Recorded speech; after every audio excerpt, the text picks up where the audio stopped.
Welcome everyone for this State of Culture webinar. I see there's still participants joining.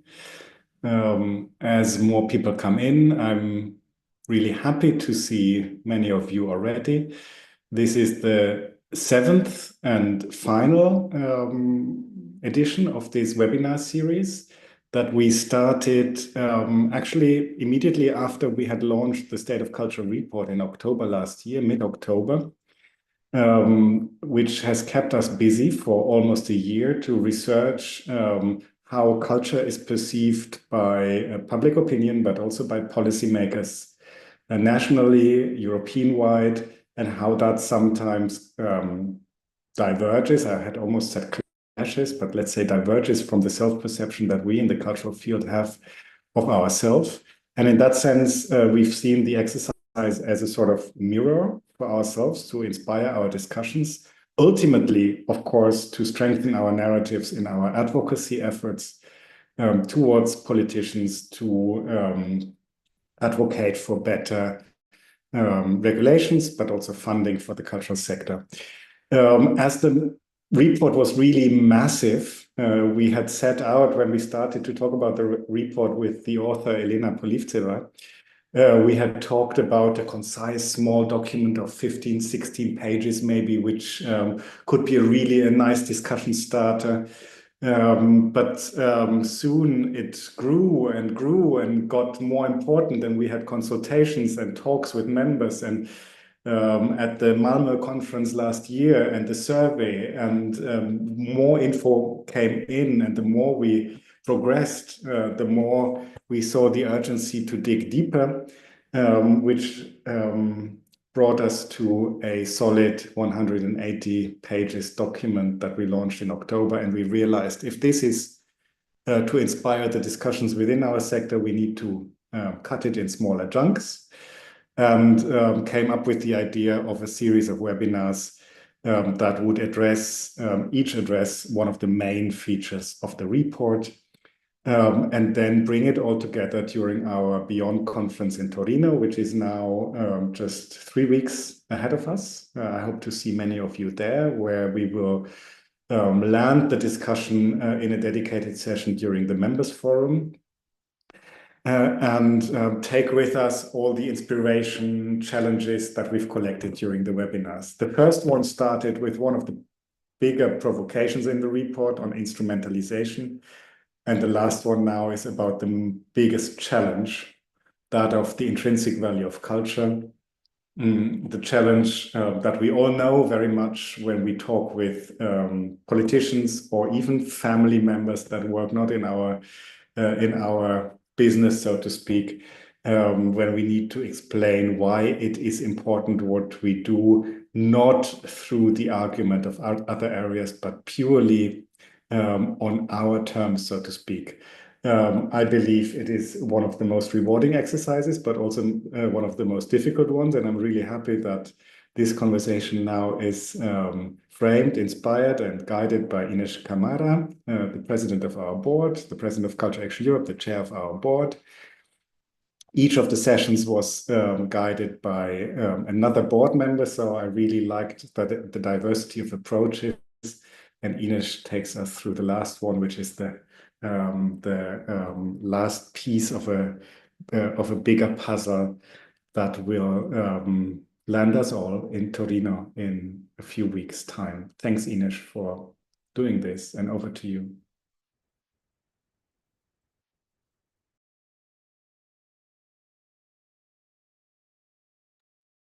Hi, everybody. I'm so happy to be with you here today. And in a certain sense, Lars has already summed up a little bit about the context. And I really wanted in this last online conversation, I really want, before anything, to thank Elena Poliseva for proposing such a bold approach and the thorough implementation that we saw in the report, that gave all this material for our ongoing conversation that has already expanded over the last 7 months. And the fact is that this report, this very complex report, report in its making, but very simple in its reading, has brought very interesting conversations from the instrumentalization, of culture to the entanglement with IE, with the artistic freedom, the idea of sustainability. And before I move on, I have to say that I have this huge pressure about the performance that was established by my dear board member colleagues that have done a wonderful job during these 7 sessions with all our members also. And it's been this very, very remarkable conversation that we've had. And that's even more important than the report. So today we turn to one of the most elusive threads in our journey, maybe the ones that have been more controversial, the intrinsic value of culture. But we really felt that if we were going to start discussing the interest in instrumentalization of culture, we needed to finish with that. And that this would be an inspiring discussion right before meeting in person in Torino, as I hope to see a lot of you there. And the fact is that in a world that is increasingly shaped by utilitarian metrics and very short-term outcomes, how do we hold space for culture as meaning making, as a connection, as a force that many times cannot be fully captured by indicators or justified by external goals? What's our role there? And how can we reclaim the right to say that culture matters because it shapes who we are before it shapes what we do? And how do we bring this kind of discussion into our projects, into conversations with funding bodies? How do we do that? And the fact is, I feel that the State of the Culture report has been this very serious invitation to reflect. It's not a proclamation, and it doesn't romanticize, but it really challenges us to think deeply about how culture is being framed, especially from its intrinsic value by policymakers, by institutions, and of course by ourselves as practitioners and advocates and artists. So I really think that today it's going to be a somewhat short discussion, but very, very interesting about this idea and the recognition that culture many times is not inherently democratic. It's not always empowering. It's a space of struggle as much as a possibility, but it's also a space for autonomy, for contradiction, for complexity. And it's also about its capacity of shaping meaning, of questioning norms, of making us imagine in times that are very, very unsettling. And so I'm going to open the space if anybody wants to jump in. But it's about this, right? It's about reclaiming the space of making meaning for its own sake. It's about freedom of expression. It's about thinking of people and thinking about a world beyond economic outputs or utilities. And above all, I think that when we talk about intrinsic value of culture, we're talking about refusing to settle. It's about this collective imagination and how we can find our own voices in this discussion. So I hope that you're all feeling inspired today. And I'm opening the table for the first contribution about that. Does anybody want to join us or to jump in?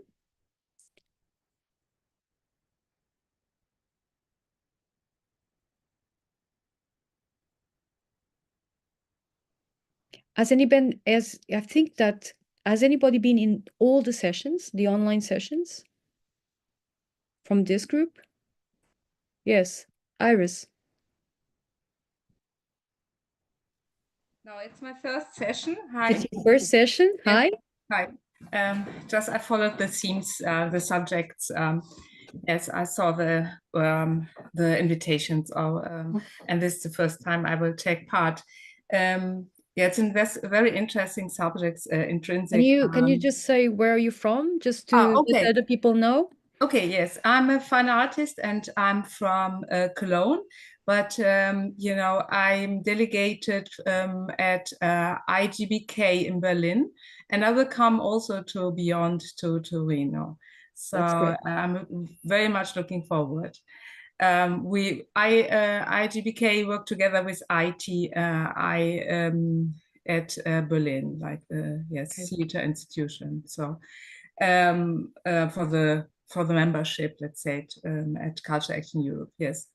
But I want to react on the first thing you said about instrumentalization about the arts, which I really recognized since already years. Through subsidies, especially project subsidies. When you work as an artist, I'm an artist who worked years ago mainly with participation installative projects in public space.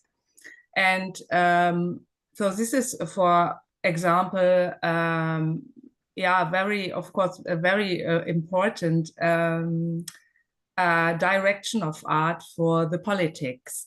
And I would say that I stopped this kind of work, especially to really let, you know, in difficult areas, in urban spaces where social problems existing. I stopped working there because it's so easy to get foundations, to get money from the state for this kind of project, that I felt I am pressured in that kind of direction to work with it. So I find that we have to be careful to use always that the term participation of art inside art installations of the public and of all kind of people, which is of course very important. You know, don't misunderstand me, but it's also we have to be careful about this, especially in this kind of field. And yeah, I just want to throw it in the group, what you think about it. Yeah, and that's been a very interesting conversation, of course, what we define as participation, and also that idea of the political engagement. What does that mean when you're positioning yourself even as an artist or a cultural practitioner? Are you serving your own political beliefs or others, right? Too. Great. Thank you for your contribution, Iris. Yeah, welcome. Does somebody want to jump in? I'm sorry. I don't deal as well with silence as Rocio. So I will just nominate a victim. And I'm just ignoring Lars. Lars, just drop your hand. But I'm going to pick Maria João. And she knew that. Because I know that you work a lot with you work a lot with this idea of the value of culture, of public space, and participation by people. And you do a brilliant job. So, and I know that what Iris said resonated a little bit. Her dad. I was when I put my camera on, I was like, okay, I'll put my camera on, but I really want to listen. I don't want to participate. But at the same time, when you are doing this kind of thing on the other side, like you, it's good to see faces and not only Yes. black squares. So actually, I don't know what to say indeed, but I think it's a matter of commitment and responsibility when you take part of these kind of processes of participatory process. When you work towards cultural democracy, it's always a matter of commitment and responsibility, of this balance between ethics and aesthetics and the political commitment that you are taking part, because that's what we feel in PEL. Is then when we begin to question or to opening space to questioning the reality And when we approach these kind of processes to groups of territories that are not used to being listened, then you have to assume that you have a responsibility to that. And it's not only an aesthetic responsibility, it's beyond that. It's a political responsibility, because if you are opening space to question creatively the reality, and if you are opening spaces to propose other imaginaries, then you must have at the same time a political responsibility. So for us, this is a matter of commitment, of course. And if you are talking about the intrinsic value of culture, in one hand, I feel that we need to find some common measurable I don't know, indicators. We are still dealing with that when we are thinking about projects and proposals, because in one hand, we feel that this commitment it's not a financial commitment, and fundings are always talking about impact, as it is the most simple thing in the world, like to achieve impact. I get chills when I with that, and with empowerment too, and some others. But at the same time, we are still needing to prove the potential of our work. And we are always dealing with this difficulty, of one hand, to assume this commitment, this political and poetic commitment to the work that we do, but at the same time to assume the commitment, not necessarily to the programs that are funding us, but towards the continuity and towards the political change. And in order to achieve political change, we need to have some measurable indicators and some measurable tools to assess the kind of work that we do. So I don't know. This was my kind of thoughts. Yeah, I forgot to ask you, because I know you, just to introduce yourself, just so everybody in the room knows who you are, Maria João, before we continue. Hey, I'm Maria João. I'm a co-founder of PEL, an organization from Portugal. Thank you. So this is very interesting, right? Because she's also talking about these tensions, right? And that's a continuity by what Ira started to say. Sometimes we have this, how do we juggle? Because it's more than management, right? It's a very organic thing. And Ludmila, hi. Do you want to just jump in and introduce yourself, please, so everybody knows? Yes, thank you. Thank you very much for this conversation. I didn't expect to that it will be open conversation. Usually you have very good presentation based on the report. I follow, I think, the first one. But my name is Ludmila Petrova. I'm research in cultural economics, and actually we measure the values of, measure it's too much to say, but more assess the multiplicity of values that the cultural organization. I'm just back from Turin, where we're working with a lot of commons, cultural commons organizations, and we presenting result of the Big Horizon project, where actually our purpose was to identify the proxies. I wouldn't say indicators. Indeed, values are very difficult to create indicators for values, but we measure through different proxies. And I would say that I understand the confusions of a lot of small, especially bottom-up organizations, which are very much feel the pressure of the fundings, that they have to adjust to what the funders require and the objectives, and sometimes undermine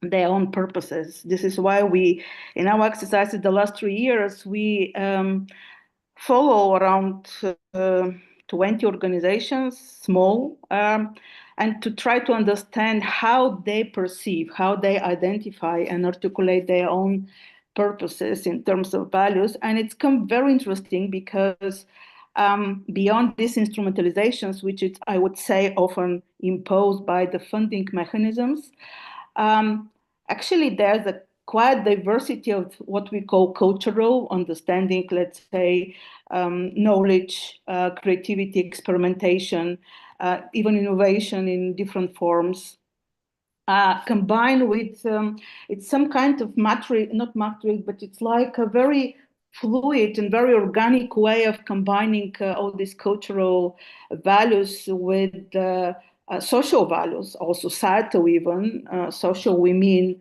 those who are more relational, like mutual collaborations or different forms of sense of belonging or sense of togetherness or even identity sometimes. And then you see how on the personal level, this also, because of course, these organizations, the cultural organizations, we know work with a lot of volunteers. So the personal values are also important there to acknowledge, because these people come with very high motivations and we hardly reflect on this. And then of course, all the societal, what we know as cohesion, inclusion, and so on. But my point is that it's interesting to reflect on this multiplicity, and for our surprise, a lot of organizations undermine this, though they do it, but they have difficulties to articulate it. The narratives. Then the articulate what's the core of their purposes beyond this, how to say, of course, they all like to improve the world, to contribute to better society, better community, and so on. But what is beyond that? What does mean this in the context in one organization in Turin? What does mean in the context of one organization in Lisbon? What does mean in one organization in Greece or whatever? So the context which shaped the practices of all this organization is very different. And what we found that this context actually shaped different proxies, what we call, of these various values. And by the way, soon our work will be available free.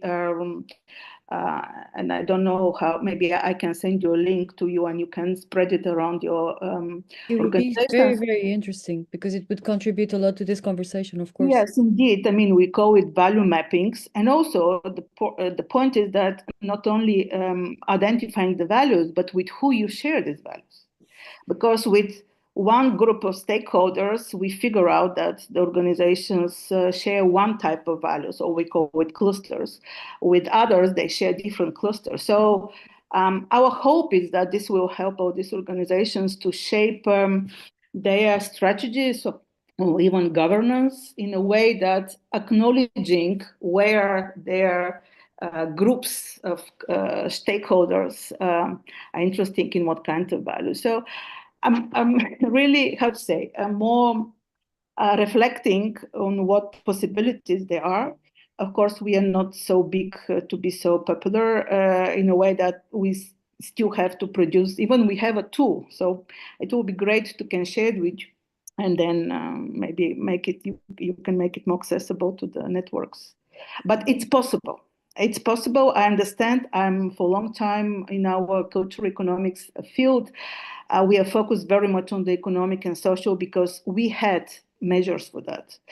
By the way, now we also acknowledge from the last UNESCO cultural statistic framework, which will be officially launched in September, and they recognize also this multiplicity of values, and they're trying to incorporate this within their statistical measures, so it might be even more accessible for organizations to make use of it and to be aware of what they really contribute to. Yes, it's very interesting because there are several different frameworks for assessing the impacts, and to discuss how do we measure the value. But the fact is, why are we always having this conversation about measuring and justifying our value? Because what we feel also, and of course that's necessary. I'm a sociologist by training, so I'm with you, Ludmila, from that point of view. But it's also about how can we take the conversation sometimes back to the intrinsic value. How can we just push it? Because if you are a doctor and you say that you're a doctor, Nobody asks, so what's your purpose in life? It's obvious for everybody. It doesn't have to, and we're always justifying the professions that work in culture in a certain sense. And how do we, to complicate more your life, I'm just going to ask another thing. How do we introduce qualitative dimensions? Because from one of the things that we know and everybody discusses that, Maria João talked about that, Iris also touched that point, that is about the after effects of our work, the things that we were not expecting, that we can't even have the tool to measure because we're not expecting that to happen. And the time, the But you can overall, grasp it. yeah. Yes. I understand your points, and I understand why measuring or why assessing. I think first things first, let's articulate this. Let's articulate what we mean by contributions. Let's articulate what does mean by artists. And because we're working with a lot of different artistic related groups, and they are, I can say, how to say, not frustrated, but they don't like these conversations per se.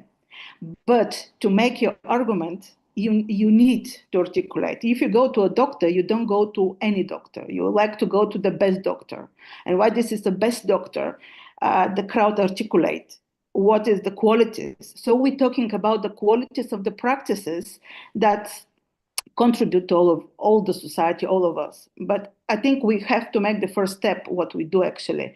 It's to articulate these qualities of the art and culture, because also we have to agree that there is a quiet artistic and activities or events. This is also the clash between the cultural industry and the core arts. I mean, you have a lot of varieties of cultural activities. So we have to be able to articulate the differences and then make argument what is good for what. I'm a little bit skeptical to accept as granted the merits of the art. We have also this argument in the cultural economics, and this is why, by the way, in the 60s and the 70s and the 80s, there was this policies for subsidizing culture, and which continues still in the Nordic country, I would say, quite substantially. Because also this is one part of my research. We have to be careful when we assuming that the values of the arts are appealing and they're known. And yes, maybe, but there's not we need accumulative efforts to make this easily understandable from everybody. Yeah, It's a matter of narrative. It's a matter of rhetorics. Because I also had experience when you go to if you go to the Ministry of Culture or any ministries, and then you have to prove, let's say they're the social representative of social ministry, they're representative of the health sector, you have to prove what good you do, right? So you have to know what good you do. Yeah, I must say I'm deeply divided by your answer in that sense, because I recognize what you're saying in a certain sense. But on the other, I think there's this outsider evaluation or ranking that doesn't. It doesn't. No, sorry, I didn't like to go into the methodology, but we not out. I mean, what we do basically, we asking what the respondents we're working or group we're working, what they found the most important in their work. That's very interesting. Yeah. So they defined that we just steering the conversation and trying to accumulate the answers from 20, 30, 50 organizations to accumulate it in one representative model. But they defined, not we. Okay, so I'm going to pass the word to Iris, and then I'm going to let Lars jump in. Okay, thank you. I think talking about the value of art, cultural work, from the sorry, there's so much sun. From the practice point of view as an artist, I would say there are two main problems. First of all, we have that big problem that in society our profession is absolutely not accepted as a profession, even it's a whole full-time study, you know. and you can do more and more studies. I mean, that wouldn't change your position.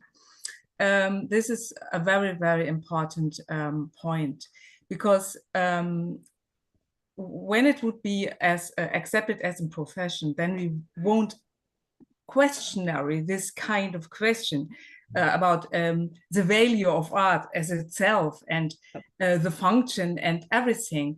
And this is something I think is very complex, because at the same time, what all of us know is that politicians and the whole system uses many tools of what we are doing, not at least because of our visual language and all, you know, the color systems and everything, where all economic companies work with, you know, and who was the first who put that out, or has or who is let's say the one who can handle all the symbols and you know, our society is full of that, you know, and this is very strange, I find, at the same time that we as artists have to fight still for, you know, yes, that we are important, and that is a real profession. That is really, yeah, you know, gonna tired about this after a while. It is tiring, yes. And we've been discussing the working conditions, for example, and the freedom of artistic expression. Yeah. For a long time, and we know the nuances in the speech, but it's always about how can we go against this flow, and how can we go, and how can we stop justifying ourselves? Why do we have to say, I work in culture, and this is not a hobby, this is not social service. Yeah. It's work, it's a very serious job to which, as you said now, I research and study continuously. Stephen Hadley, he published a book some years ago, and he talked about that we knew that cultural professionals, including the artists and the other professions around it, are one of the fields in the labor market, that have more years of constant studying in formal and non-formal settings. And we have one of the biggest workloads in hours per week dedicated to our respective jobs. So it's really a very serious area. Lars, do you want to jump in? Yeah, it's, if I manage to say something coherent, because my brain is in overdrive at the moment, because the input that's coming is really so substantial, but also triggering and provocative, I must say. Maybe I'll try to jump back to the very beginning to get some grip on what I've heard so far, like talking about the instrumentalization that Iris also recognized, and that we found so important to have two big chapters in the report on it. We even called it hyper-instrumentalization. And at the same time, I hear what Lyudmila is also saying, and I of course would deeply believe that we contribute to solve problems in society, and that there are indicators, even if it's proxy indicators or however we want to approach it. But I guess what we are talking about, what is so painful in this lacking trust into culture's contribution to society, is the missing sense of how important our autonomy, institutional autonomy and artistic freedom is. And if we believe that we can contribute to transforming our societies to the better in whatever area, that we do that in the best way if we are not steered. If the artist can start a process and throw overboard the research question, change it 10 times, do something completely different in the end, and still contribute something meaningful. And in a way, we had in this survey, we had one respondent that wrote, I'm writing novels, I'm not solving problems, I'm writing novels. And I think, yes, and still that is not la pour la, that writing novels is having an impact on society. So I don't know, maybe I'm ending with Justin O'Connor, that somehow had an impact on so many of us in the last 2 years.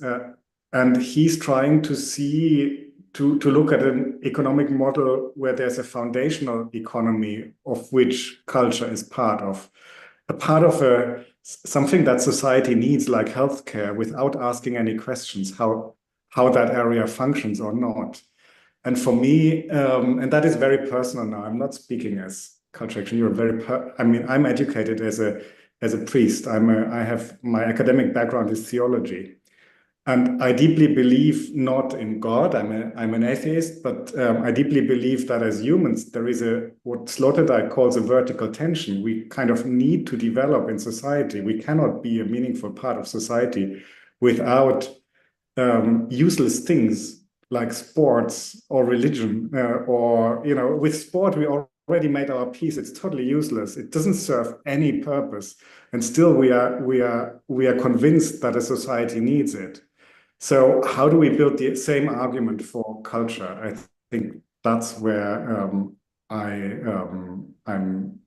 super curious to get it sharper and fight for that importance of a unpredictable, messy, free, autonomous, useless discipline, so to speak. Yeah, and I would like to throw more ashes into the fire. First, thanking Willem for the music. We already have a nice soundtrack. Thank you so much for sharing it. Yeah, perhaps I could make a short contribution myself. Of course. Willem Weigers, I'm Dutch. I'm living in Germany since 10 years now. I've been working my garden. That's why I look this a bit messy today, but I realized it was 4 o'clock in the No, afternoon. you just look like a hard-working artist. Just keep the fiction. No, I'm a musicologist by profession. No, not even by profession. I studied musicology, but I'm a market researcher in the cultural sector since 20 years now. And from day one, I've perceived by doing a lot of data analysis that a bigger part of society doesn't take part in arts and culture in general. Since I live in Germany, I more and more have the feeling that this instrumentalization that we talk about is the core business of German culture.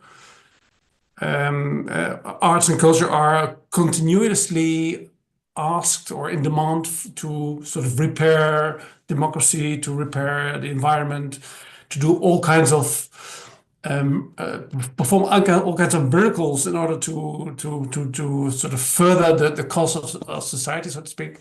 And I'm saying it makes me really want to throw up because since I was in an exhibition in Copenhagen 2 years ago where the curator said, and I just quoted that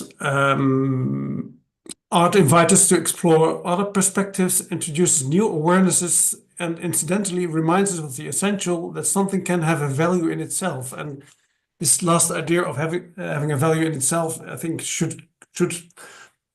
could be a starting point of using the data I've talked about to find out whom we can interest in arts and culture in general. Then I come to the way the German cultural system is organized at the moment, where there is, of course, the freedom of arts, which is taken care of in the constitution.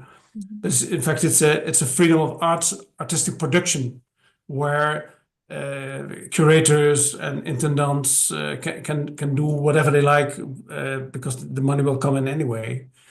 And I think the term democratizing culture could be a start to create a foundation by which arts is better accepted in society. And this may sound a bit chaotic, but I think it's also the expression of a frustration I feel as a professional that we are, or I'm not able to contribute in a way that helps arts and culture to steer away from this instrumentalization. That's no, I think you feel it chaotic, but I think you passed on your idea.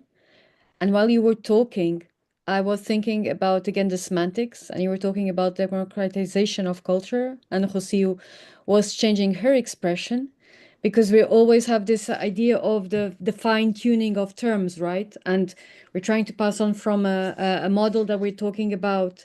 And that's interesting because all of you are also, it's connected with this idea of democratization of culture, because we're trying to push it to full-fledged cultural democracy, where we recognize that everybody has, because we're talking about this intrinsic value of culture and we're pushing it all the time for the artists and the cultural professionals, but we have also to address how normal people, I like mean, sports and everything, the idea of just listening to music, just doing something, and the sheer pleasure of that is a right in itself, right? And it's about that. But at the same time, what I also feel as a cultural practitioner, as a board member of Cultural Action Europe, and all these discussions throughout these years, is that we are facing this huge crisis about the social role of state, how we organize ourselves in all these new challenges that we were not expecting, from the economical crisis, the pandemics before, now the wars. And there's this structural challenge. And the state, at the same time that it's in all across Europe, it's either privatizing structural state functions, such as education, health systems, whatever, or pushing for a authoritarian agenda. It's also pushing us in a very democratization of culture strategy, artists, cultural practitioners, cultural organizations, to solve their problems.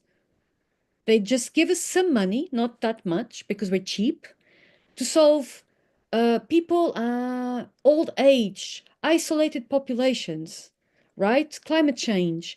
And they just send us there to do what the role that should have been undertaken by others or the social, and then they demand for us to justify our existence. So it's just like we're in a role pin. And Lars was talking about O'Connor. And it's really about that. What we were trying to do with the report, in a certain sense, was saying, guys, this is how we are being represented. And in a certain sense, they're putting us in a corner, telling us, this is you do this. And this is how we also represent ourselves. And sometimes we have to redefine and to make the rules of the game in our terms, and not only on the terms of the policymakers, and stop justifying ourselves as professionals, like, oh, that's so fun, you work in culture, that's so interesting, like, and you say, yeah, I do. It's what I do for the last 20 or 30 years. I think I agree with what you say, but and this may perhaps be caused by the fact that I lived all these years in Germany, that my head is so full of and I don't mean to be impolite to anyone joining this conversation, but there is this technical words, the whole phrasing, the terminology. I think we could also, in this 60-minute conversation, we could play the game bullshit bingo, where you can collect all these terms that we use to not only to justify ourselves, but also to describe our problems. But I think I'd very much like to become practical and go to my local Landestheater and say to them, look, guys, it's nice that you do the umptieth version of Hansel and Gretel, but isn't it about time that we go to some neighborhood uptown where people have never set foot in this theater in their life, and start a conversation and see what their culture looks like and how we can invite them to do something together. Yeah. It's to break this whole to break it down and to indeed to redefine it, and then on our own terms, and not having to be afraid of the town council, who's then going to cut the budget because they're not doing what the upper middle class would like to see. Yeah, that's a great contribution, Willem. Thank you. Are you coming to Torino? You should. I know, but I was in Italy a month ago, so I'm afraid I cannot afford to go a second time. Okay, thank My you. thoughts will be with you. Yes, and we'll meet online in other occasions, of course. But thank you. That was really a precise contribution. Harita, please jump in. Hi, I'll try to sort together some ideas. Please present On one yourself. hand, Please. okay, so I'm first. Rarița. I'm working at the Cluj Cultural Center, which is based in Romania, and we work also with research on the value of culture from different perspectives. So and I'm very fond of the subject that we're discussing today.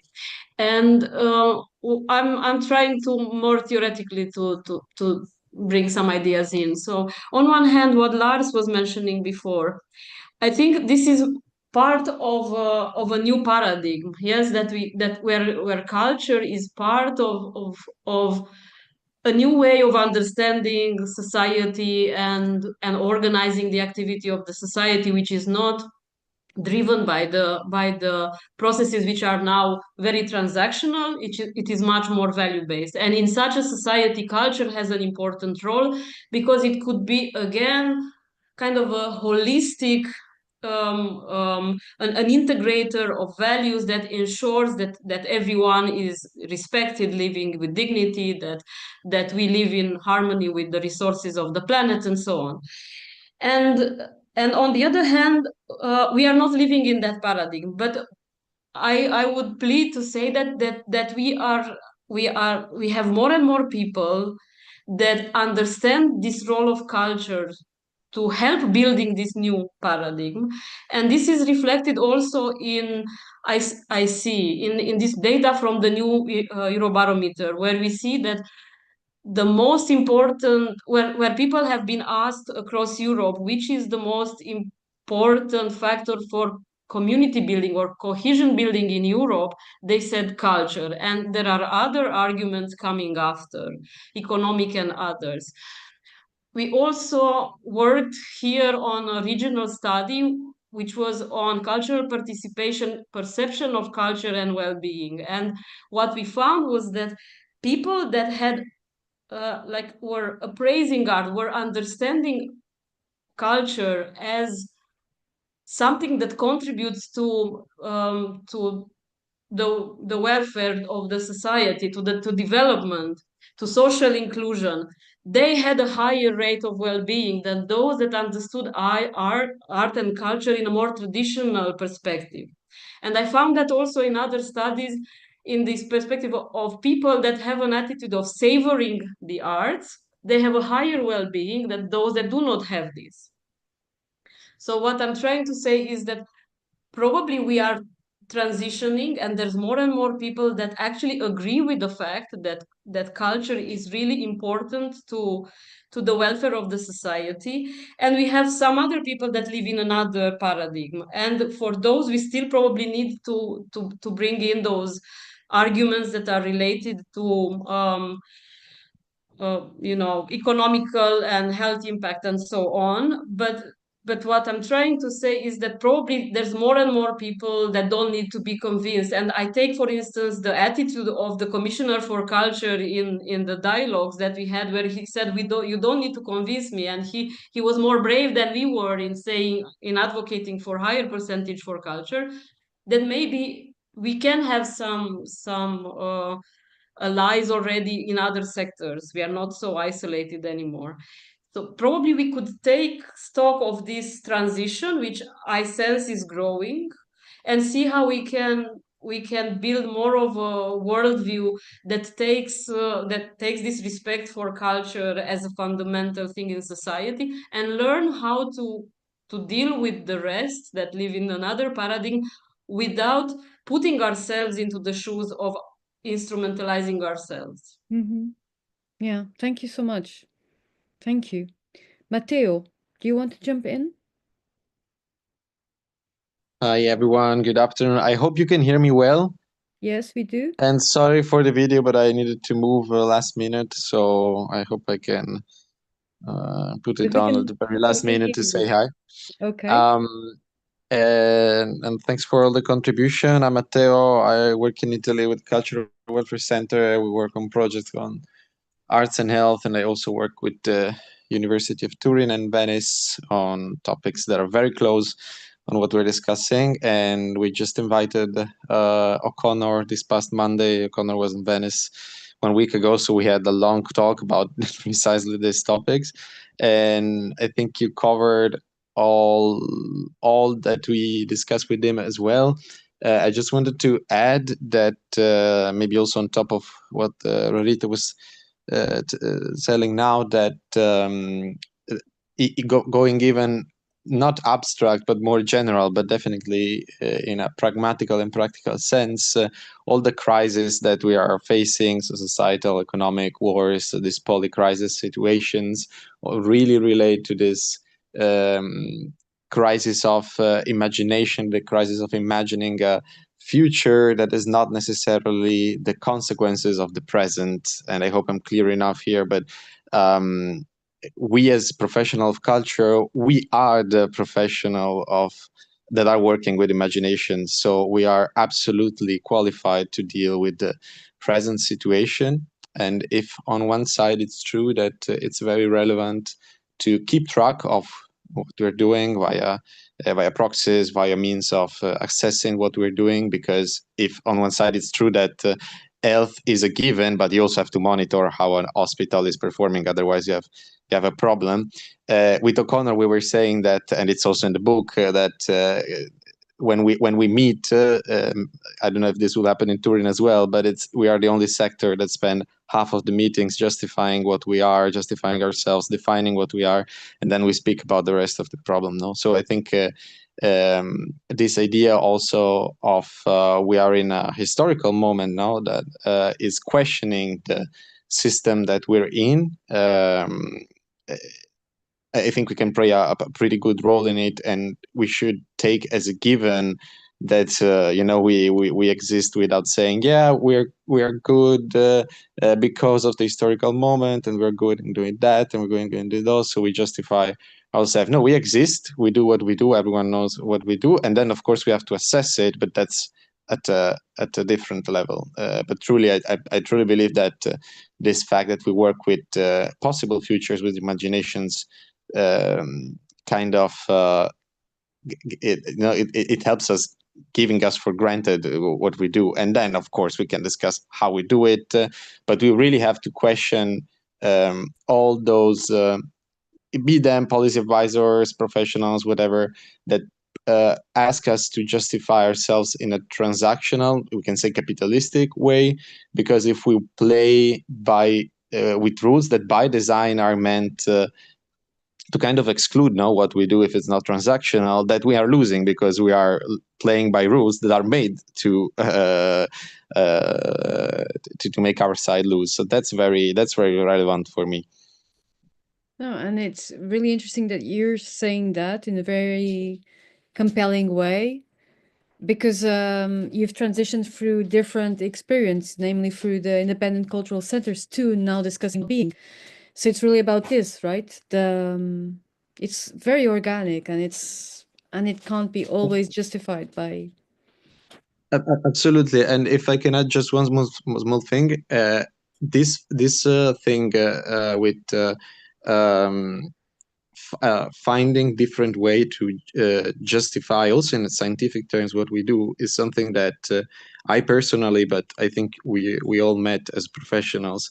We meet in all kind of sectors. Like when we work with arts and health projects, we have to speak with doctors and health professionals that are very keen on quantifying everything, and so we have to find another way. No, we cannot quantify what we do in the exact same way, so we have to build bonds of trust, and also impact assessment methods that are based on more narrative tools, but again on trust. But it's the same if I have a small association, I'm a grassroots culture professional, and I have to justify what I've done to a foundation that gave me money. Maybe they ask me for very quantitative things, how many people attended the event, what kind of practices, blah, blah, blah.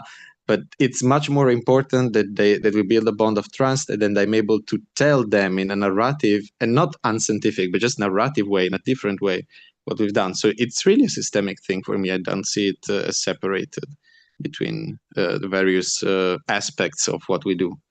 Yeah, but I think that's very interesting, and that's something that everybody shared in a certain way, right? How do we define it in terms that made sense and are our own?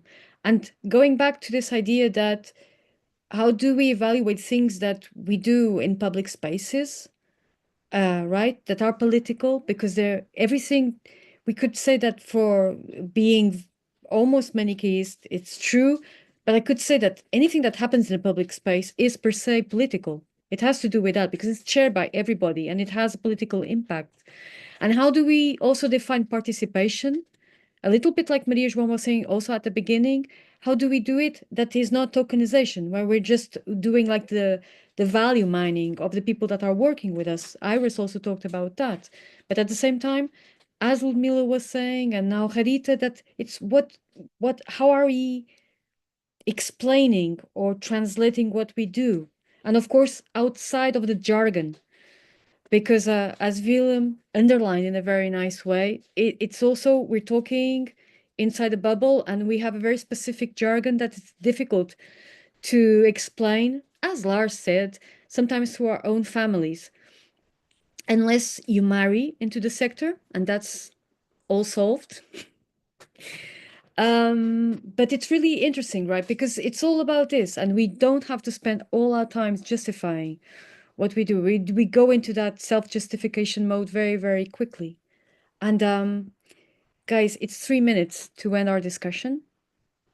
I just would like to know if anybody wants to say something more about this 60 minutes. I hope I'll see at least half of you in Torino to have a nice statistics. Lars, do you want to wrap it up? I think there's not much to wrap up. It has been a fantastic conversation. Thanks, Ines, for inspiring us and triggering us and always bringing it back to the bigger picture. I hope we can indeed speak in Torino, because those are the conversations.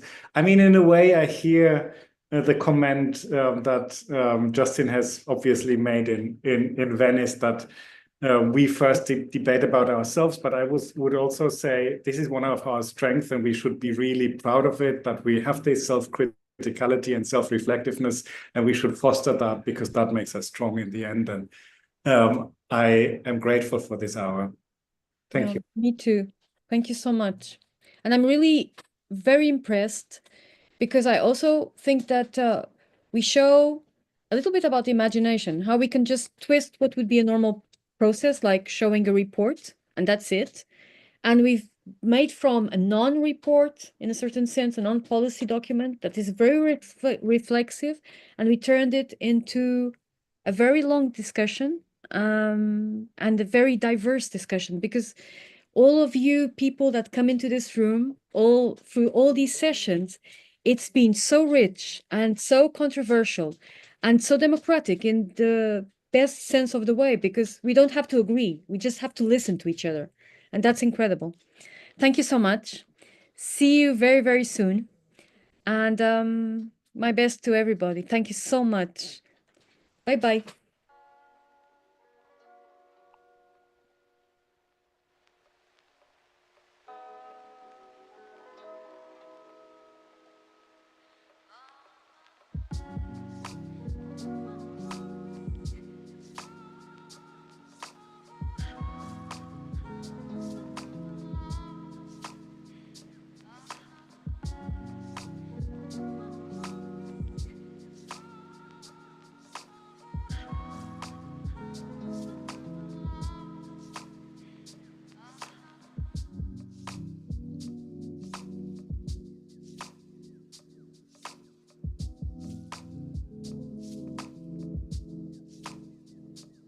Okay. Guys, do you hear me? No.